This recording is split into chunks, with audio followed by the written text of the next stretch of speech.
Assalamualaikum warahmatullahi wabarakatuh. Salam sejahtera untuk para peserta materi manajemen kualitas.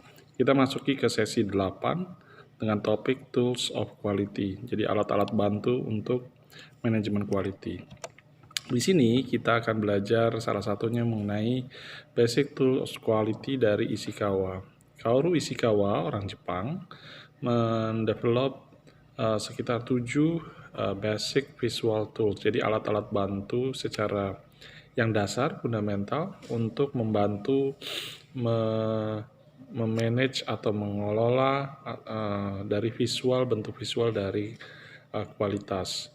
Jadi caranya adalah membuat analisa dan nantinya akan membantu untuk menganalisa dan menerjemahkan data. Jadi digunakan untuk berbagai perusahaan ya dan manajer semua level ya, terutama manajer. Nanti Anda diharapkan bisa membaca dan menganalisa kualitas data atau manajemen kualitas di suatu perusahaan atau organisasi. Nah, Ishikawa Basic Tools of Quality ini pertama melibatkan check sheet atau lembaran isian yang dicontreng ya berupa isian, lalu diterjemahkan tentang penggabungan data merupakan data dalam bentuk histogram atau merupakan berupa chart yang diawasi sampai serta tingkat tertentu. Dari sini Anda juga bisa melihat sebab akibat diagram atau diagram sebab akibat. Kenapa A bisa terjadi karena B, B bisa terjadi karena A, B, C. Itu adalah salah satu diagram sebab akibat. Nah, dianalisa kemudian dengan Pareto diagram, bagaimana suatu tindakan, misalnya Pareto itu hukum terkenal ya, akibat dari suatu tindakan memberikan hasil 20% tindakan memberikan hasil 80% dari keseluruhan ekonomi atau kegiatan atau bisnis. Scatter plot itu dilakukan dari tingkat kelompok data-data yang dikelompok dan di scatter. Flowchart itu nanti kita bahas mengenai bagan flow aliran ya. Oke. Jadi udah dijelaskan tentang berbagai macam 7 alat bantu manajemen kualitas ya. Kita bahas satu-satu ya. Nah, histogram itu pada halaman kelima itu sebuah bagan atau bar graph yang bentuknya batang yang menunjukkan frekuensi data, berapa sering kejadian atau aktivitas itu terjadi. Yang kemudian ini ada cara mudah untuk mengevaluasi distribusi dari data. Nah, bagaimana menghasilkan data yang sifatnya histogram ini dijelaskan di halaman ke-6, yaitu dengan mengkelompokkan atau menggabungkan semua data, kemudian disortir sesuai dengan kategorinya masing-masing. Lalu dikarakteristikkan, dikelompokkan, jadi tidak boleh dicampur satu sama yang lain. Nanti dilihat frekuensinya, siapa variabel yang dependen dan siapa yang variabel non-dependent. Nah, setiap kategori ini ditentukan hubungan kaitannya dengan frekuensi, seberapa sering data tersebut muncul atau kejadian itu terjadi. Nah, contoh dari histogram ini bisa dapat digunakan dari penjualan, distribusi penjualan, repeat order. Jadi konsumen bisa dilihat perilakunya seberapa sering dia akan membeli produk sejenis dengan kuantiti sejumlah yang sama atau meningkat pada tahun-tahun atau bulan-bulan tertentu misalnya. Pada musim sekolah, pada musim tahun ajaran baru, festivity lebaran, Natalan, tahun baru, dan lain sebagainya. Dan ini perusahaan bisa membandingkan dengan berbagai macam angka dan pembelian dengan produk sendiri di periode yang berbeda atau dengan produk yang lain dari perusahaan kompetitor. Tools yang berikut disebut Pareto diagram pada halaman 8. Di sini untuk menentukan memprioritaskan problem. Nah, Pareto ini orang ekonomi atau manajemen perlu Anda ketahui hukum Pareto itu sangat penting yang suka disebut dengan Pareto 80-20, rasio 80-20. Jadi kalau kamu akan melakukan pekerjaan dari sekian banyak, kan gak mungkin melakukan semuanya. Jadi kamu bisa memilih 20% dari aktivitas atau tindakan ya yang bisa memberikan hasil atau reward atau result 80 dari keseluruhan ya. Nah, kemudian bagaimana sih membangun chart atau grafik Pareto bisa dilihat di halaman 9 ya sampai halaman ke-11 ya. Nah, alat bantu yang berikutnya adalah diagram sebab akibat. Di sini disebut Ishikawa or the fishbone diagram, tulang ikan, karena memang bentuknya seperti ikan ya. Kalau lihat di step 1, step 2, step 3, step 4 itu mempengaruhi penyebab utama tujuan dari diagram ini sehingga diambil tindakan pemecahan yang menyebabkan Anda harus mengidentifikasi langkah berikutnya. Kira-kira begitu ya. Bagaimana sih membentuk diagram sebab akibat? Itu pertama, Anda mengidentifikasi variabel problem yang akan mengakibatkan variabel akibatnya. Di sini perlu ya Anda mengidentifikasi area problem secara menyeluruh ya.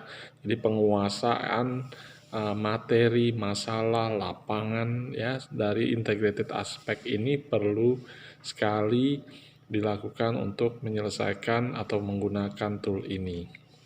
Nah, contohnya ya untuk mendeteksi sebab akibat diagram ini bisa dilihat pada halaman 14, halaman 15, dan halaman ya sampai halaman 15.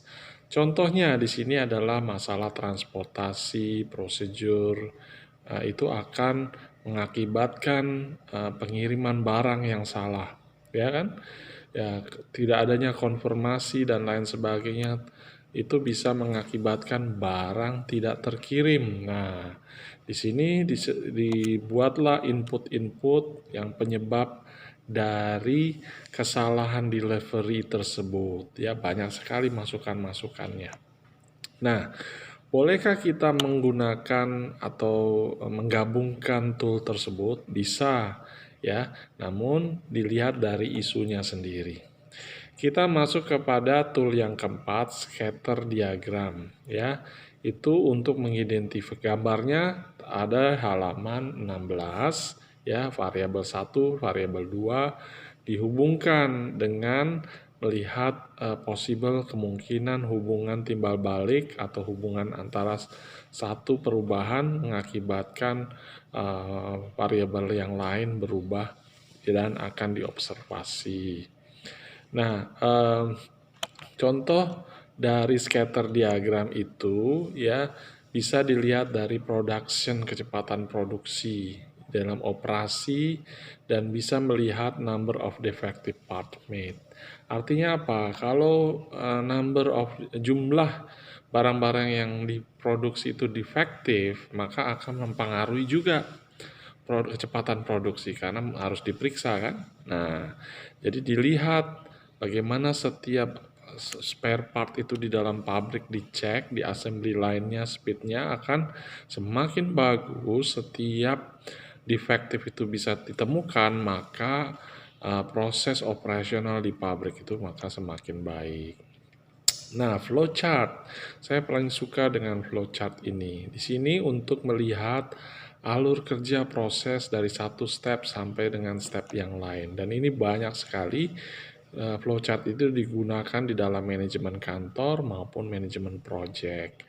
Kenapa perlu diciptakan flowchart ini? Supaya cara proses berpikir Anda di dalam mengerjakan sesuatu tindakan, apalagi yang melibatkan berbagai departemen dan berbagai macam aktivitas menjadi runtun. Mensimplify proses itu menjadi runtun, jangan sampai tertinggal ya. Misalnya proses untuk membuat produk, finish good sampai barang itu jadi. Ya, kalau perusahaan kamu, bisnis kamu masih kecil, kamu bisa ingat luar kepala. Tapi kalau kamu atau Anda berkembang usahanya, maka melibatkan banyak orang, maka flowchart ini digunakan untuk memberikan guidance petunjuk supaya para pekerja Anda bisa mengikuti petunjuk tersebut untuk supaya kualitas produksi atau langkah-langkah produksi mengikuti keinginan Anda. Ya, contoh dari flowchart itu bisa Anda lihat di halaman 23. Dan berikutnya tool yang berikut adalah run chart. Jadi dianalisa prosesnya sesuai dengan waktu dan pesanan. Seperti penjualan setiap bulan tuh bagaimana sih salesnya? Jumlah sales selama pandemik itu ada penurunan nggak sih? Grafiknya naik turun nggak? Disesuaikan dengan waktu.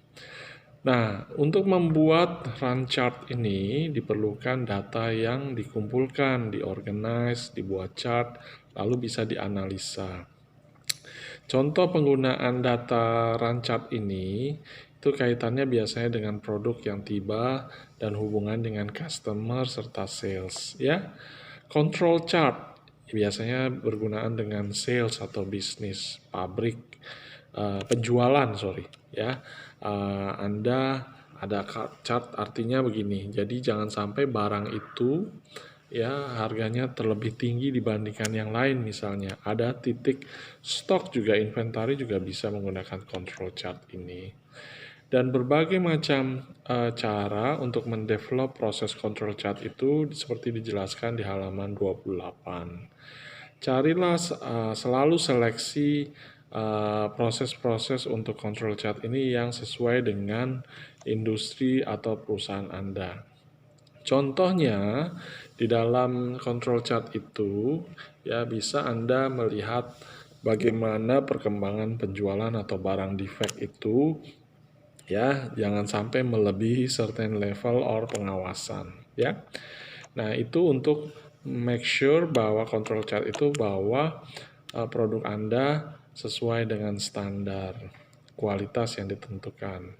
Nah, kita sudah melihat keseluruhan tentang Ishikawa Basic Tool of Quality yang bisa Anda gunakan untuk pertama ya mengidentifikasi isu, terus bisa tahu langkah-langkah prosesnya dengan lebih baik dan bagaimana menggunakan tool tersebut supaya bisa diimplementasikan, dipresentasikan dan dianalisa dengan lebih mudah dan lebih efektif.